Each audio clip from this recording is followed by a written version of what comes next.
जय हिंद साथियों। आज मैं आपको भारत और उसके जो पड़ोसी देश हैं उनके साथ लगने वाली जो सीमाएं हैं उनके बारे में मैं आपको बताने जा रहा हूं। तो इसको आपको इस तरह से समझना है। देखिए, एक तो मैं आपको बता चुका हूं कि अंतर्राष्ट्रीय सीमा कितने किलोमीटर लगती हैं, वो एक अलग मसला हो गया। अब बात आती है कि एक्चुअल सीमाएं क्या हैं। अभी इस वीडियो में मैं आपको सिंपली अभी केवल सीमाएं बताऊंगा एंड देन अगली बार जो इश्यूज़ हैं ख़ासतौर पे पाकिस्तान के साथ हैं और हमारे चाइना के साथ हैं, उन दोनों देशों के साथ की जो सीमांकन है भारत का एक्चुअल में क्या है और दर्शाया क्या जाता है, इन दोनों के बीच भी अंतर बताऊंगा। फिलहाल आप ये बात समझिएगा कि अभी जो सीमाएं हैं वो कौन कौन सी हैं और कहाँ कहाँ पर है इन जनरली। तो एक चीज़ अपन यहाँ से देखते हैं कि ये भारत का नक्शा है। ये यहाँ से देखें तो ये यहाँ से पाकिस्तान की सीमा ये लगती है, यहाँ से ऐसे ये पाकिस्तान है। तो ये तो हमारे द्वारा बताई गई सीमा है। बाकी पाक अधिकृत कश्मीर भी है, वो मैं उस पर डिस्कस अपन करने वाले हैं। ये सीमा है, इसका नाम है red Cliff line. Red Cliff line, red Cliff. अच्छा, इस पर पूछा जाने वाला क्वेश्चन इन जनरली क्या पूछा जाता है कि रेड क्लिफ लाइन को रेड क्लिफ लाइन क्यों कहा जाता है। तो सर इसका रेड क्लिफ 1947 में रेड क्लिफ ने इस सीमा का निर्धारण किया था। ये लकीरें खींच दी थी और पाकिस्तान और भारत दो नए मुल्क बन गए थे। इस सीमा का निर्धारण जो किया गया था वो किया गया था 17 अगस्त 1947 को, 17 अगस्त 1947। देखिए, इन जनरली हमें ये मालूम है कि 15 अगस्त 1947 को देश आज़ाद हुआ, परंतु ये सीमा का निर्धारण 17 अगस्त 1947 में किया गया था। इसके बाद एक तो ये सीमा रेखा हो गई। अब दूसरी सीमा रेखा की आपको बात कर रहे हैं। ये वाली जो सीमा रेखा है यहाँ से स्टार्ट हो रही है, ये वाली यहाँ से, सॉरी,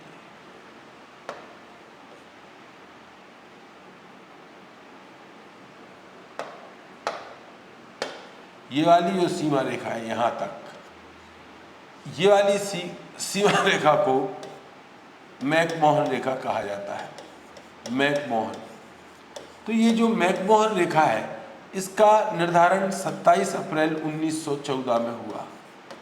27 अप्रैल 1914 में इसका सीमांकन किया गया था। 27 अप्रैल 1914 में इसका सीमांकन किया गया था। 27 अप्रैल 1914 में इसका सीमांकन किया गया था। डेट के मामले में कंफर्म होना बहुत ज़रूरी है, याद रखना। 27 अप्रैल 1914 सर हेनरी मैकमोहन ने इसको मान लिया था। बाकी अभी भी ये सीमा विवादित है। भारत इसको मान्यता देता है जबकि चाइना इसको मानने से मना करता है। तो एक सीमा रेखा आपकी ये हो गई। दो, भारत और चीन के बीच में मैकमोहन रेखा 1914। इसके सारे विवाद जो अक्साई चिन्ह के साथ हैं, गलवान घाटी का जो विवाद है, अरुणाचल प्रदेश पर जो चाइना के दावे हैं, इन पर हम सेपरेटली इस पर हम चर्चा करेंगे।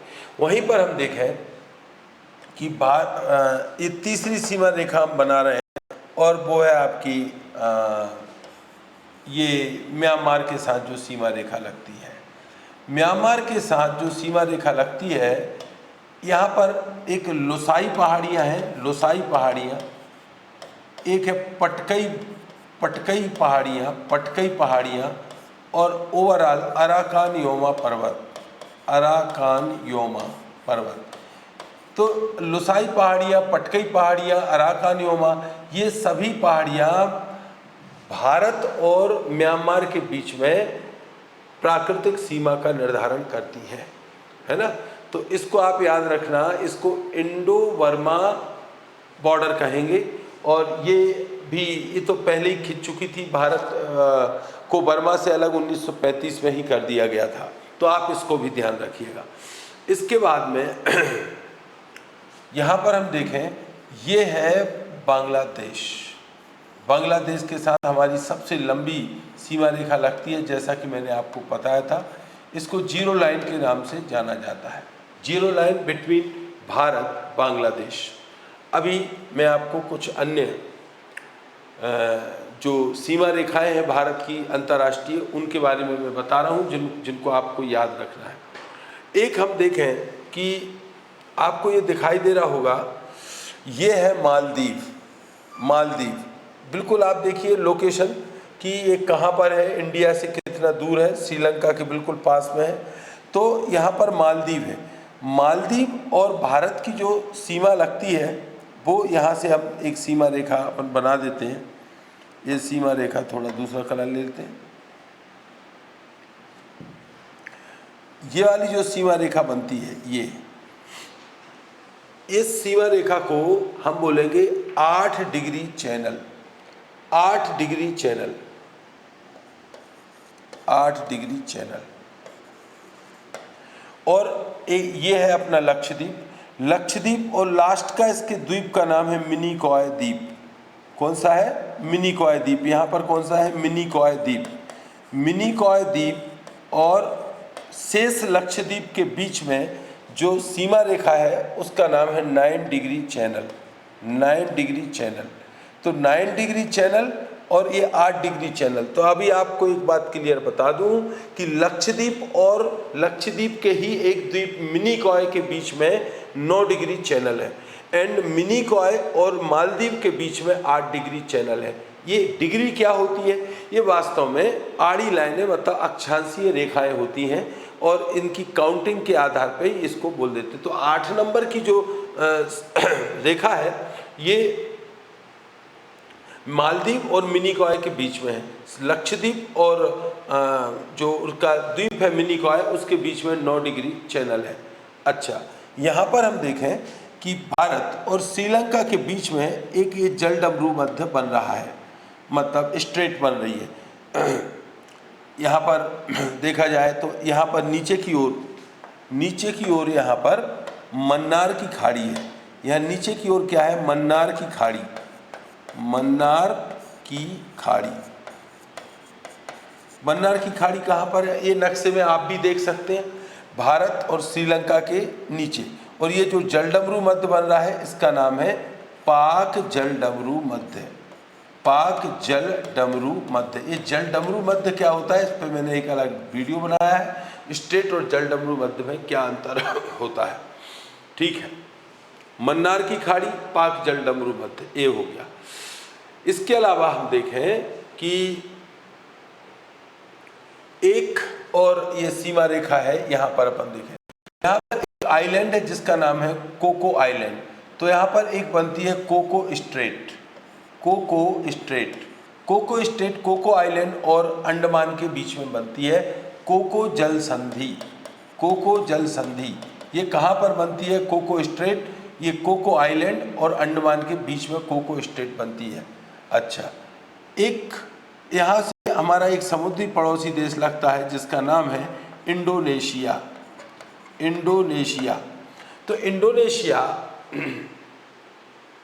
और ये जो अपना अंडमान निकोबार है, तो निकोबार और इंडोनेशिया के बीच में एक चैनल बनता है। इस चैनल का नाम है the great channel. Great channel. तो ग्रेट चैनल जो है ये किस किस के बीच में है? ग्रेट चैनल तो आप ना, ये है निकोबार और इंडोनेशिया के बीच। इंडोनेशिया का कौन सा आइलैंड है सबसे पहले जो पड़ता है? वो पड़ता है सुमात्रा। तो सुमात्रा और निकोबार के बीच यहाँ पर आपको याद होगा कि भारत का जो दक्षिणतम बिंदु है वो है इंदिरा पॉइंट या पिगमिलियन पॉइंट। तो इंदिरा पॉइंट या पिगमिलियन पॉइंट ये किस आइलैंड पर है अंडमान निकोबार की? तो ये ग्रेट निकोबार पर है। इट्स ओके, ये ग्रेट निकोबार पे है, इसके बारे में मैं बाद में बताऊंगा। लेकिन ग्रेट निकोबार का लास्ट पॉइंट है इंदिरा पॉइंट। इंदिरा पॉइंट और इंडोनेशिया के सुमात्रा के बीच में एक ग्रेट चैनल बनता है। तो एक सीमा रेखा ये हो गई आपकी ग्रेट चैनल इंडोनेशिया के साथ, और ऊपर बनता है कोको चैनल। अच्छा, अंडमान और निकोबार जब भी इनको बोला जाता है तो साथ में बोला जाता है अंडमान एंड निकोबार। ये भारत का सबसे बड़ा यूनियन टेरिटरी था, क्योंकि अब इनका ये जम्मू कश्मीर वाले जो बन गए उसके बाद, तो ठीक है। अंडमान निकोबार दोनों साथ में बोले जाते हैं। वास्तव में अंडमान अलग है और निकोबार अलग है। अंडमान और निकोबार को अलग करने वाली जो सीमा रेखा है उसको बोलते हैं 10 डिग्री चैनल। उसका नाम क्या है? 10 डिग्री चैनल। 10 डिग्री चैनल ये अंडमान और निकोबार को अलग करती है। वहीं पर अब देखें लघु अंडमान और दक्षिण लघु अंडमान। देखो अंडमान, जब मैं आपको आइलैंड पढ़ाऊंगा तो अंडमान निकोबार की अलग मैपिंग बता दूंगा, लेकिन फिलहाल के लिए समझ लीजिए कि south Andaman, north Andaman, middle Andaman and south Andaman, south Andaman और लघु लिटिल अंडमान के बीच में एक सीमा रेखा बनती है। उसको कहते हैं डंकन पास। उसको कहते हैं डंकन पास।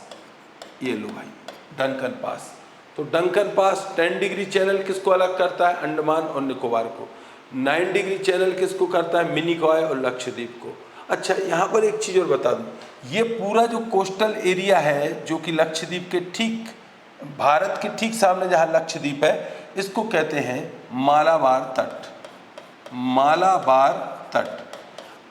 अच्छा, मालाबार तट और लक्षद्वीप के बीच का जो समुद्र पानी भरा हुआ है इसको कहते हैं लक्षद्वीप सागर। लक्षद्वीप सागर, इसको लक्षद्वीप सागर कहा जाता है। अच्छा, ये वाली जो खाड़ी है इसका नाम है खंबात की खाड़ी। खंबात की खाड़ी, इसका नाम जो है ना, ये गुजरात में जो ये केकड़े जैसा मुंह फटा हुआ है इसको बोलते हैं कच्छ की खाड़ी। कच्छ की खाड़ी है ना। और ये आप देखो एक चीज़ यहाँ पर, ये गुजरात और पाकिस्तान की जो बॉर्डर जहाँ लग रही है, यहाँ पर एक पड़ता है 24 डिग्री चैनल।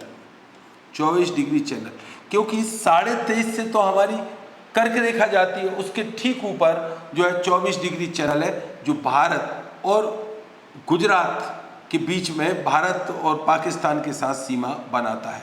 24 डिग्री चैनल है। तो एक आप इसको याद रखना, 24 डिग्री चैनल है ना। तो अभी अपन देखें कि ये 24 डिग्री चैनल भारत और पाकिस्तान के बीच में एक सीमा रेखा हो गई। अच्छा, भारत और नेपाल के बीच में ऐसी कोई सीमा रेखा का नाम तो नहीं है ना, लेकिन आपको मैंने पढ़ो कौन कौन से राज्य अपने उससे लगते हैं ये मैंने आपको बता दिया था। एक चीज़ और अपन देखें, यहाँ से हल्का सा पाकिस्तान, अफगानिस्तान भी भारत के साथ लगता है। ये है अफगानिस्तान की सीमा। और आपको याद होगा कि मैंने बताया था 106 किलोमीटर की सीमा रेखा भारत के साथ किसकी लगती है? अफगानिस्तान के साथ। तो अफगानिस्तान की और पाकिस्तान के बीच की ये जो सीमा रेखा है इसका नाम था ड्यूरंड लाइन। Durand line. और ड्यूरंड रेखा की यही सीमा भारत और पाकिस्तान के बीच में भी, भारत और अफगानिस्तान के बीच भी लग जाती है। तो ड्यूरंड रेखा जो 1894 में खींची गई थी, ये ड्यूरंड रेखा वास्तविक रूप से तो अब पाकिस्तान और अफगानिस्तान के बीच में है। चूँकि 106 किलोमीटर का अफगानिस्तान भारत के जम्मू कश्मीर से लगता था, तो इसलिए भारत और अफगानिस्तान के बीच 106 किलोमीटर लंबी ड्यूरंड रेखा मानी जाएगी। तो एक ड्यूरंड रेखा हमारी एक और सीमा रेखा बन गई, है ना। तो इस तरह से हमने अंतर्राष्ट्रीय सीमाएं ये देखी। अच्छा, एक चीज़ और मैं बता दूं, मैं ये एक अक्साई चिन्ह है और ये जो आपका पाक अधिकृत कश्मीर है, ये LOC और LAC, इनके बारे में मैं आपको डिटेल में बताने वाला हूँ कि भारत का श्रीलंका के, भारत का पाकिस्तान के साथ जो सीमा है वो काफ़ी कॉम्प्लिकेटेड है। कौन कौन से रास्ते भारत और अफगानिस्तान, भारत और पाकिस्तान को जोड़ते हैं, कहाँ से ट्रेन चलती है, कहाँ से इन दोनों के बीच में विवाद है, और इसी तरह से भारत और चीन के बीच की जो सीमा विवाद है, हम उन दोनों पर सीमाओं के साथ में अलग से चर्चा करेंगे, नहीं तो वीडियो बहुत लंबा हो जाएगा। अभी आप केवल इन जनरली जो सीमा रेखाएं पूछी जाती हैं वो सीमा रेखाएं आपकी तैयार होनी चाहिए। आप चाहें तो इसका एक चित्र बना लें, लेकिन एक चीज़ आप ध्यान रखिएगा कि आपको ये मैपिंग अपने सगे हाथों से करना है। मतलब आपने वो एक नक्शा ले लेना है और उस नक्शे में आपको ये बताना है कि कहाँ से कौन सी सीमा कैसे बनती है। ठीक है, तो ये हो गया आपका आपकी अंतर्राष्ट्रीय सीमाएं, और अब इसके बाद आपका जो चैप्टर शुरू होने वाला है, पहले तो हम अभी ये सीमा विवाद जो भारत पाकिस्तान के बीच, भारत और चीन के बीच, इस पर चर्चा करेंगे। Thank you for listening and meet me again. Thank you.